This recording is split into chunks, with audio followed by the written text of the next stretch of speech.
A massive web of deception has been uncovered, revealing that conservative influencers, trusted voices, forming right-wing public opinion, stand accused of accepting millions of dollars from the Russian government in order to undermine the American government and people. A huge pool of these influencers work for Tenet Media, which has hidden Russian ties. Tenet Media is a conservative Tennessee-based media group founded by Lauren Chen, which stands accused of accepting $10 million from the Russian government to spread propaganda. The influencers who've been accused are Benny Johnson, Tim Pool, Lauren Southern, Dave Rubin, several other influencers. If you want to look at the case, it's called United States of America versus Konstantin Kalashnikov. Tenet Media is not actually named in the Russian indictment, but there are several descriptions of the company that match it. The indictment says that this unnamed Tennessee company has two founders, one of which is described as Lauren Tam, which is likely Chen's legal name, accuses two Russian nationals who work for Russia Today, which is RT, if you've seen it. That is a Russian state-controlled media outlet of funneling nearly $10 million,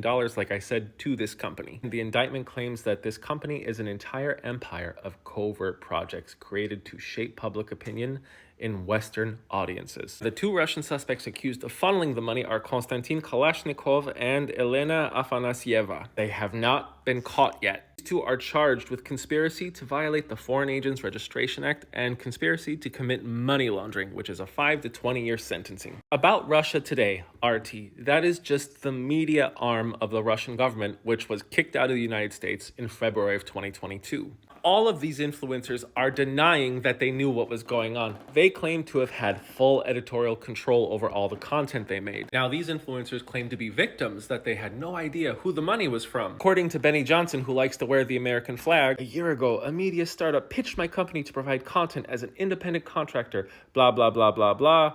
We are disturbed by the allegations, which make clear that myself and other influencers were victims in this alleged crime. Funny thing is, Johnson and Poole, who both deleted their posts, stated that this indictment was leaked. A federal judge unsealed it Wednesday. To all the dumb people who are saying that this is an attack on free speech, guess what? Not all speech is protected. Incitement to imminent lawless action is not protected. Neither are fighting words or defamation, true threats, and national security-related speech, like espionage or sedition. The pro-Russia disinformation campaign isn't just these influencers. Take a look at this circle issued by VoxCheck, at every single person here who seems to be echoing Kremlin talking points. You have disgraced pedophile service member Scott Ritter, who has sought asylum in Russia. Retired U.S. Colonel Douglas McGregor, who since March of 2022 said that Russia was going to win within a few weeks. Clayton Morris, obviously, who had to flee the United States due to real estate fraud, and he currently resides in Portugal, I believe. Tucker Carlson, a leaked Kremlin memo was revealed to say that it is essential to feature Tucker Carlson. The esteemed international relations scholar John Mearsheimer. He is a vocal critic of NATO's involvement in Ukraine and, coincidentally, also takes cash from a Putin-approved think tank. One notable exception is Russell Brand. I don't know if he's paid by Russia. I doubt it, because he's just so famous. So all he needed to do was use his fame and platform to echo the same crazy conspiracy theory stuff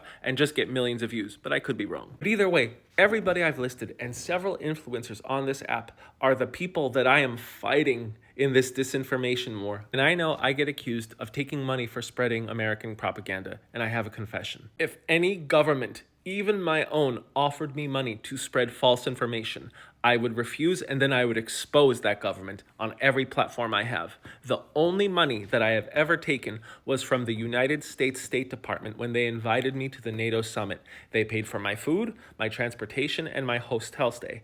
That's it. But a lot of the accused people in the Russian disinformation network have accepted millions of dollars from a government that has harmed America and American interests. Their only defense is they didn't know who the money was from. I am the Geo Hussar. I have had my suspicions about these people for years, but it's still shocking to see it come to light. Thanks for watching.